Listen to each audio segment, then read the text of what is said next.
What happens when we die?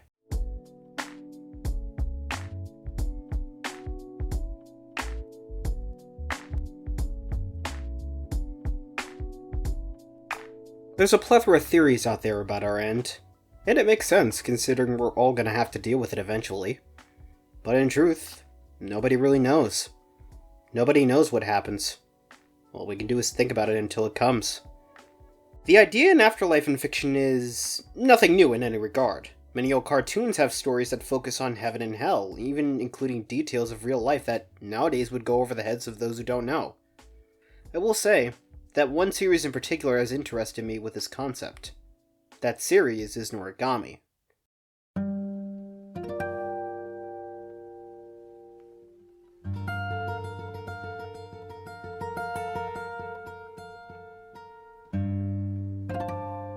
Most of you who haven't seen the show probably only know it for this. How long have we been falling now? And while there is plenty of comedy under it all, it can be very dark and unsettling. The series balances these aspects fairly well, and when it shifts to one, it sticks with it for a decent amount of time, knowing when to shift to the other. And the thing is, I don't hear or come across a lot of people bringing this show up often. Hell, when it was out, all I did see was people posting more of its funny moments as opposed to its actual story. And so far, I have yet to come across someone that has gone in depth about the series on YouTube, so fuck it, I'll do it myself.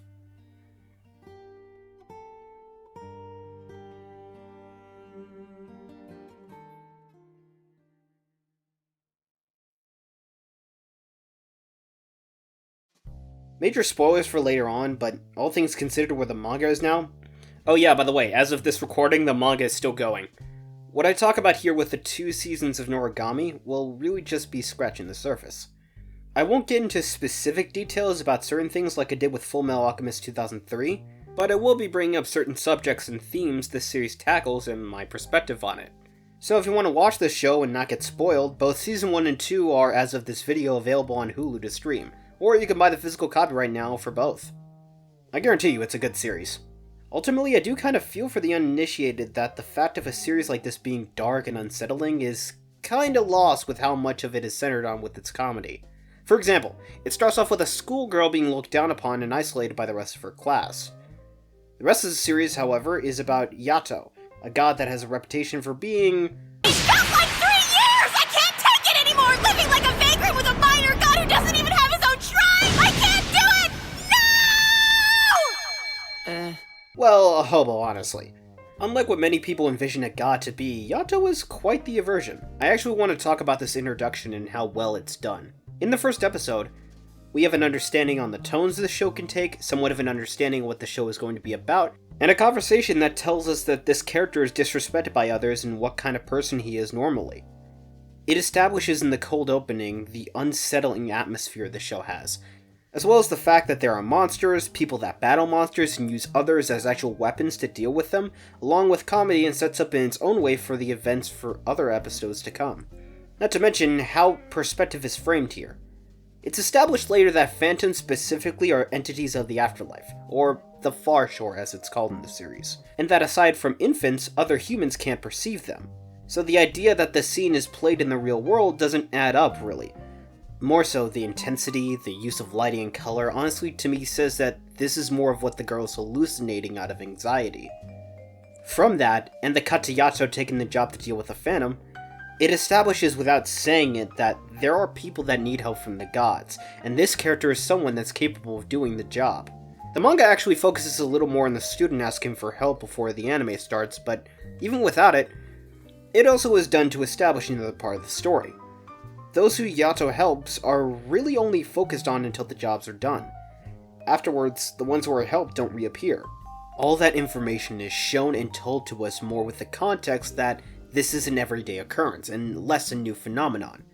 And you wouldn't know it from the start until you went back to the beginning after watching the series. But speaking of a new phenomenon, enter Hiyori Iki. She gets hit by a moving vehicle in episode 1, saving Yato but at the cost of her own life. After doing so, she soon finds out she's able to hear the voices of the far shore, and as time goes on, she learns that her own soul is capable of leaving her body, sending it into a somewhat state of narcolepsy. It's treated in the show as if it's an abnormality, as it is. The series never seemed to have an event such as this occur in the past, making it something even gods don't know how to resolve fully. Hiyori is capable of socializing with people from the real world and the afterlife as if it was one. But as such, it puts her in a position of danger, being able to interact with a world she does not reside in, only visits. And in the other corner is Yato, a god of war born from a wish. He's a vagrant god, a homeless god, and a completely and utterly unrespected god. As I've said, the aversion of what people would expect a god to be. The series quickly sheds light onto his past, being essentially one soaked in blood. Aside from them, is the third and one of the more complex characters in the series, Yukine. What's interesting about his role in all of this is his age and position. There are definitely people that will hate on Yukine because he's a selfish, immature little shit, but all things considered, that's kind of the intention. He's a teenager. He's essentially thrown into the real world with no safety net, and his only real teacher is his experiences in this new life. It's not until things go from bad to worse that he actually realizes and reflects on his actions, wanting to change for the better. Yukine's role is Yato's regalia, a weapon the gods use to kill phantoms, or use in other tasks such as cutting ties with others or drawing borderlines, walls of light that separate any and everything from crossing over. And a regalia's emotional and mental state physically harms the god they are bound to due to impurities. Yukine doesn't realize this and take responsibility at first due to the truth of the reality he's in, which I'll talk about in a bit, but for right now, I want to talk a little more about the other characters. Along with these 3 characters are several others, but I'll be talking about mainly 4 in particular here. Kofuku, Bishamon, Kazuma, and Ebisu. Some of these will be spoiler heavy, but I'll try keeping it at a minimum if I can help it.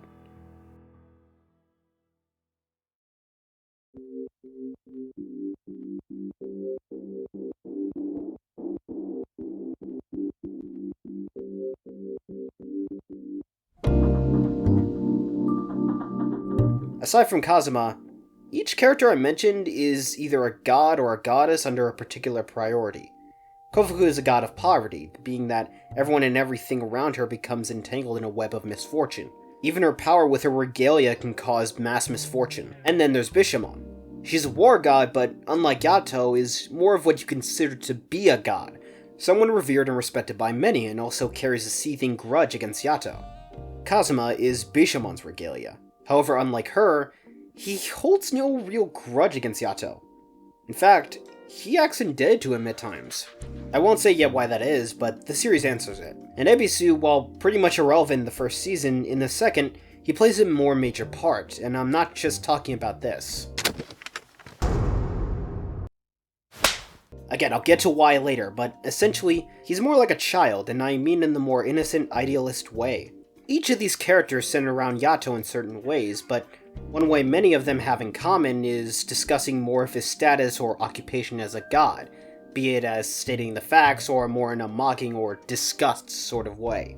Which brings me to a point about the show that many could argue makes it a broken record, but I'd argue is also the point. He doesn't have a shrine, he's broke, he's obnoxious, he has a screwed up past. Ever since the day I met that guy who insists he's a god. Was he always a homeless, jobless bum in a tracksuit? Information that we already know or is already established and consistently gets repeated.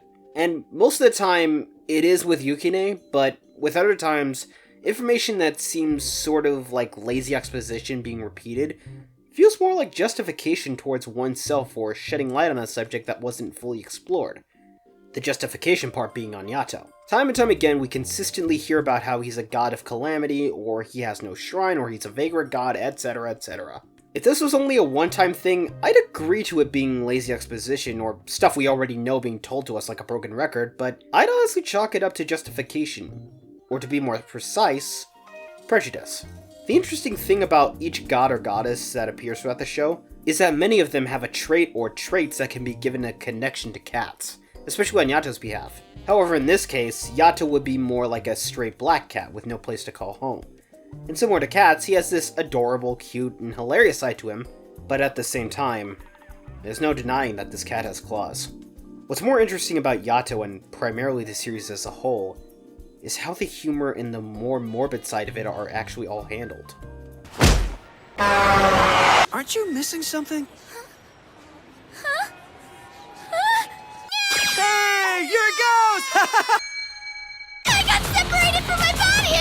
It's a bit jarring when you really look at it, because the comedy tends to cut through some of the bigger tension moments at times. But what's interesting is that the series isn't tone deaf. It's taking an uncomfortable subject and including an aspect to it that initially was never there. The matter of death in the afterlife isn't inherently funny, but the series incorporates it and makes it funny, making it less of something that is taboo or off limits to do so, and more of an inclusion. There is an episode where a guy decides to jump off a building. That's terrible, but having him be knocked off the edge and fall, and the fall from the building going on for almost 10-12 minutes or so, and in that time, Yato and the guy introducing themselves with business cards, the guy telling his life story, using Hiyori's face in the place of his girlfriend's, this line, How long have we been falling now? and the girlfriend revealed to be Kofuku, and the realization that she's the god of poverty, actually makes this much funnier than initially was going to be. The series doesn't have a sixth sense of humor as much as picking and choosing what could incorporate humor into it and what to take seriously. That's the major difference. You look at a series like, say, Ghost Stories, primarily the dub. Everything in that is supposed to be a joke, and as such, nothing can be taken seriously. Or look at a series like Psycho-Pass, and while there are indeed times where comedy can be utilized, it either passes or ignores them. Noragami has that balance, and knows when to make the switch. When it's more of an intense moment, the series takes it as such. But when there's a breather from all that intensity and drama, the series likes to use comedy as a substitute. On a related note, let's talk about the thing I don't see too many people actually talking about. It's not fair. I'm completely alone. And I have nothing at all. This is your existence. You'll never belong where you used to anymore. Now you can finally see what it is you really want. But you also know that it can never be yours again. Above all else, the subject of death is a heavy one, and this series is fully aware of it.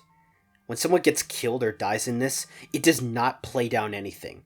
While there is plenty of comedy to throw around, it doesn't change the fact that this show is dark, not to mention the reality of this world's afterlife. So upon backtracking, I realized that this part of the anime, which I called Part 1, takes up 3/4 of the first season. No, I'm not kidding. So, slight spoiler warning? But in the grand scheme of things, this is fairly minor. Back onto Yukine, he's Yato's regalia, his weapon, yes, but also a double-edged sword himself. Depending on his mental state and actions, he can actually end up inflicting pain onto Yato. He's told this consistently by Yato, but it never really clicks. That is, until the episode around the school. Yukine gets a chance to see what living a life around people his age is like, but also comes to the realization of his life now. Early on in the series, it's established that gods and regalia like Yato and Yukine can actually be seen by others. In an actually interesting scene where Yato asks Hiyori how many waitresses are working in the restaurant without looking, she and her guess is surprised to see more. Yato explains further that their existence is no different than being strangers you pass by on the street, except it being far more intense, so to speak. People from the far shore, like he and Yukine, aren't visible to normal people until they make their presence heard. Even more so, there's even speculation around one's memories of those from the far shore being forgotten. Yukine, while he wants more than anything to live a life like the kids around him, it ultimately is too late for him in that regard. To make matters worse, he's still a child. He doesn't understand the responsibility he carries with him ever since he was named under Yato. He doesn't realize that his actions have consequences, such as impure thoughts, theft, doubt, and even envy, such as wrecking up a school because every other kid around him has what he doesn't because he's dead. And the sad thing is, it's pretty empathetic to a big degree. If you take away the fact that he's dead and can't naturally interact with the living world, you have a young boy who's isolated in a world he wants to be a part of but never can be. Tell me, you watching this right now, in his shoes at his age, at some point in your life, being a kid who's all alone, no friends, no family, unable to live a life like a normal kid, wouldn't you feel the same? And even though it's definitely empathetic, it's also problematic. While wrecking up a school may have had some sort of short-term satisfaction, it's led to Yato being on the verge of death, with the only 3 solutions on the table are to have Yato release Yukine, killing Yukine, or to make Yukine confess what he did wrong in an intervention intended for the regalia. And again, it's a heartbreaking scene. Don't act like you don't understand me! It's because we're dead! But they're not! They have everything! And they don't even appreciate it! They get to have everything! Everything that's been taken from me! They've got it all and I have nothing! You can get why he acts like this. You can get why he doesn't think he did anything wrong. But again, during this moment, it still hasn't sunken in yet as to what his responsibility is now, and that his consequences have actions. But through the support of Hiyori and Yato, it finally clicks. And from here on, you could actually say he starts to grow up. Pretty much from here on, it'll be stuff related to Season 2, and much of what I talked about in regards to this story was in the first part of Season 1, so fair warning. If you haven't checked out the series yet and want to, skip to the last chapter of this video, or go to the timestamp in the descriptions or comments. Yukine from here on becomes a much better character. While the stuff that happens in the final episodes of the first season is good, much of it gets brought back up and expanded here, but to summarize the final episodes, Yato used to be a god of calamity, killing those in his way without a trace of mercy, even said to have affected Bishamon in such a massive way to the point of devoting her life to getting revenge on him and his regalia. The second season is where we explore that a bit more and get more insight into the way the afterlife works. The second season focuses on 3 aspects in particular: the past between Bishamon and Kazuma, the various abilities and duties of regalia, and the matter of gods who die and reincarnate. What's interesting about all of these questions is that it flows seamlessly into one another. Information doesn't just necessarily get dumped on the viewer out of nowhere. It's spread out until a particular moment pays it all off. There are 3 questions in particular in regards to the aspects of each. What is Kazuma's tie to Yato from the past? When there's more than one regalia god names, how does one determine which is the second in command, as it were? And finally, what happens to a god if they can die and reincarnate?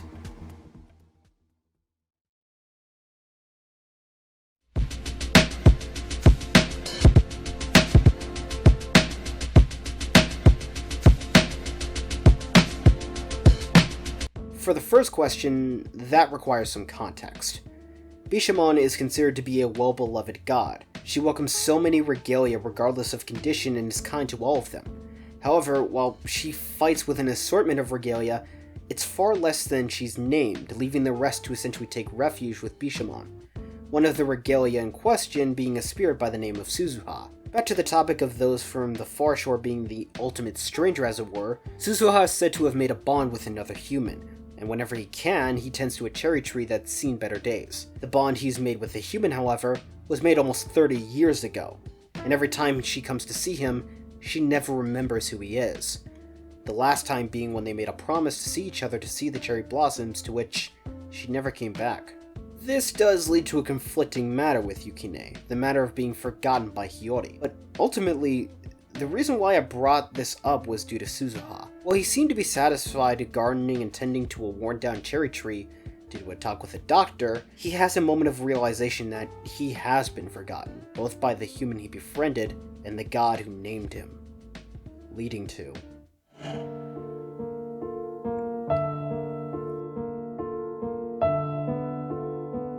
Like I said before, when someone dies in this series, it isn't played down. And in an interesting turn of events, the death of a regalia inflicts pain upon the god that named them. This event would begin to tie Bishamon and Kazuma's past in once Yukine figures out for himself that Sozo-sha had died, leading to him getting dragged straight onto Bishamon's front doorstep with Kazuma. The conversation he has one-on-one with Bishamon is one of the more heartbreaking ones out of the series. I get it! You have so many! What does one measly regalia matter, right? It hurted him to be ignored, but I bet you didn't know that! It's just one big happy family, huh? Looks like hell to me! Ultimately, because Yukine is not just a complex character, he's empathetic. Many can sympathize with terrible experiences in life, but many can empathize with what he's talking about, which turns into a rather vague yet interesting detail towards Kazuma and Bishamon's past. An interesting thing about each god is that they utilize a Japanese character to tag onto their name, such as Yuki becoming Yukine for Yato. Before now, Bishamon had a previous family with each member being given the Ma character. Kazuma is Bishamon's oldest regalia, but also her last regalia, due to an incident where she was deathly ill due to her regalia that led to each of them turning on one another and amassing into a large phantom. Kazuma sought out help in the form of Calamity God, begging them to kill and save Bishamon. In this case, the god was Yato. Along with her backstory having shed light on it, it brings us to the second question. When there's more than one regalia a god names, how does one determine which is the second in command, as it were?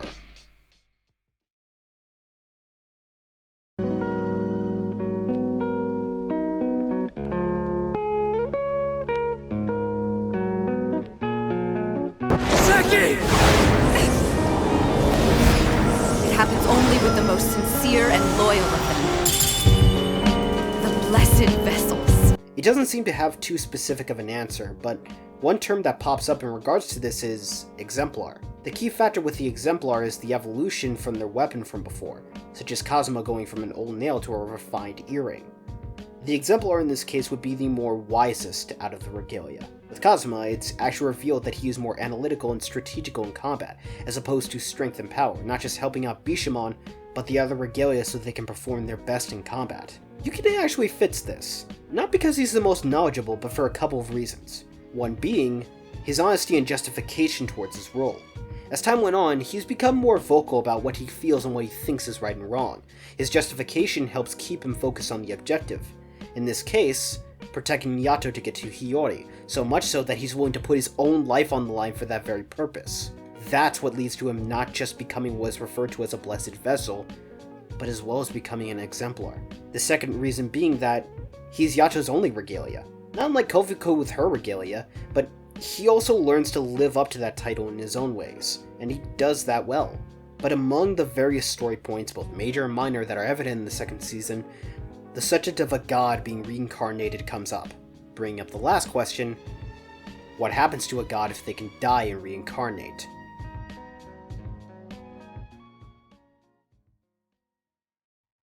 What about you as an individual? Is dying here really what you want? What this year wants? I consider myself lucky to have met you. Oh, please. I don't want to die.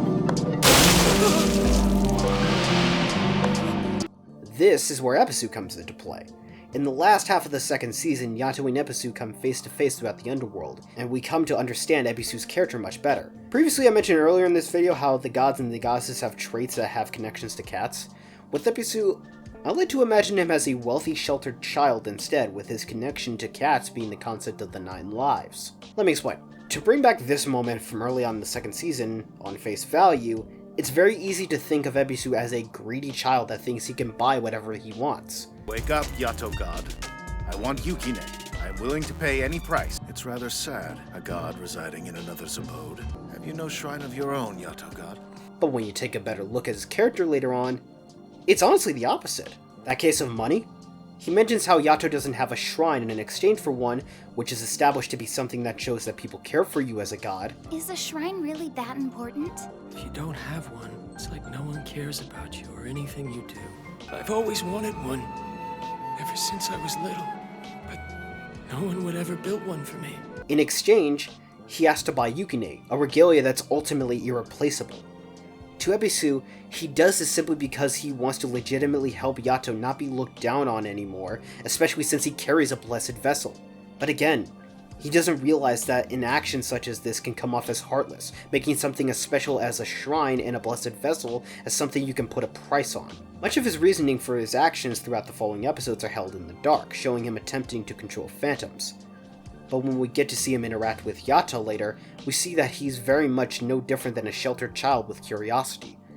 A god using phantoms as command is considered a threat to other deities, but to him, you can tell that that's his way of trying to make people happy.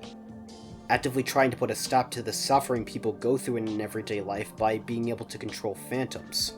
The one thing he is well known for among the other deities, however, is his reincarnation record, due to him constantly going through it. They reveal with this as well that gods and goddesses that reincarnate can do so, due to how widely accepted they are by society, making lesser-known gods such as Yato more of a Schrodinger's cat event, due to the matter of people who he's helped eventually forgetting him, technically excluding Hiyori due to her connection with him. Famous gods like me and the 7 gods of fortune are lucky. A god is born from the wishes people make, you know. When those wishes stop coming, he loses his purpose. Once they've been forgotten, they vanish from existence. This creates a contrast between Yato and Ebisu, between a god that is not only capable of continuously dying and reincarnating, but is also expected to, and a god that constantly walks between that thin line of life and death, maintaining a suspected only life. I was born from people's wishes, just like you! So I don't want to disappear! Tell me what's wrong with that, huh? It is actually heartbreaking to see Ebisu in his final moments, not to mention how his last words signifying that he isn't fine with the expectation placed on him. It gets even harder to watch with Yato talking to a reincarnated Ebisu, completely unaware of what occurred in his previous life. Everyone says the heavens executed me. I must have been a pretty bad guy if that happened. That isn't true! You were a righteous man! I don't even begin to compare to you. But still, you... And I couldn't stop it. I'm sorry.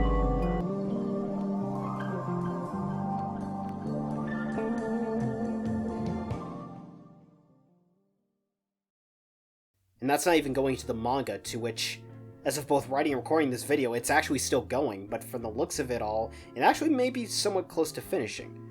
And I could talk in detail about that and my thoughts on the other aspects it discusses, but I'm tired from writing, recording, and goddamn editing this long-ass video. God, why do I drag on these fucking videos? Alright. Because I don't hear more of y'all talking about these fucking gems of entertainment more, and I gotta be the one to do it! I'm glad I do these every other month. Any shorter than I have a fucking breakdown.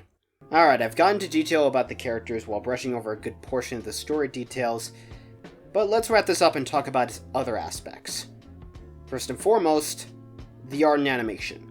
It's Studio Bones. It's gorgeous, the fights, the humor, the darker moments, the use of color and lack thereof at times, and the designs for all the characters. Just about every character has this unique design and specific color palette associated with them. And even characters that are designed and given associated color palettes similar to others, you can see the differences that help reflect their personality, especially on Yato's behalf. The light accents on the jumpsuit and a light blue scarf help give a contrast to all the black, essentially having the lighter colors be given more attention with the black sort of being a blank canvas. Fitting for his character, how from an outsider point of view, Yato strikes you more as a comic relief character and nothing else. But looking beyond that, you have a character with blood-stained everything. Yukine's later iconic design with a large winter coat has him shrouded in a dark green for envy. Hiyori has a number of different designs, but in almost all of them, she's associated with some color of pink, which, I'm not gonna lie, is hard to nail what it means exactly for me, but I'm gonna say there's a fair share of irony here considering looking into it. Pink is sometimes associated with good health, which, you know. Aside from that, the use of colors around the streets of Japan at times, specific instances related to the far shore, even the internal world that the Regalia's human forms reside in while transformed have these interesting colors that help build on the atmosphere. In the end of the first season, the environment is more muted and less vibrant, but it helps the characters on center stage become more of an obvious focal point. The animation on the fights is actually interesting because there's this limitation in the story that the involved characters have to keep in mind as well. These fights occur in populated areas. As such, surprisingly, the destruction that occurs is fairly minimal, unless in special circumstances such as a vacant forest or certain events in regards to the story. It's actually interesting to look at it closely, because, you know, most anime fights are not a stranger to environmental destruction. Even ones with a similar premise or idea to Noragami in the past, like Bleach or Soul Eater, second of which was animated by the same studio. A show like this being restricted to its combat when it comes to In the City, it's actually amazing to watch, considering that most of these fights are centered around demonic creatures that act on instinct. Aside from the animation, the music is... it's perfect. Honestly, some tracks are pretty creative, like the battle theme, utilizing electronic beats, Japanese flute, some English chanting, and tying a sick-ass ribbon on this present in the form of lotus juice. Faces, this on a basis, past a bit stain, I'm here to brace them. Give a new name, kinda like a facelift, serve you right, but you ain't on a slave ship. Some other tracks utilize other instruments to help convey an atmosphere. Some tracks have more of an upbeat atmosphere to it that I don't know why, it just makes me want to go listen to the soundtrack from Super Busta Move. Do you see them, Hiyori? Those are lazy bums. The acting on both ends for the English and Japanese is really done well. Damn near pitch perfect on the English for me, honestly. And before you ask, yes, I watch English dubs and anime, so if you hate it, cry more, because I don't care. Don't care, didn't ask, cry about it, stay mad, get real, L mauled seed cope. Jason Liebrecht may come off first as an acquired taste, but he honestly plays the role of Yato really well. Brynn Aprila as Hiyori brings a decent amount of energy to her role, and Micah Solusada as Yukine is fucking perfect.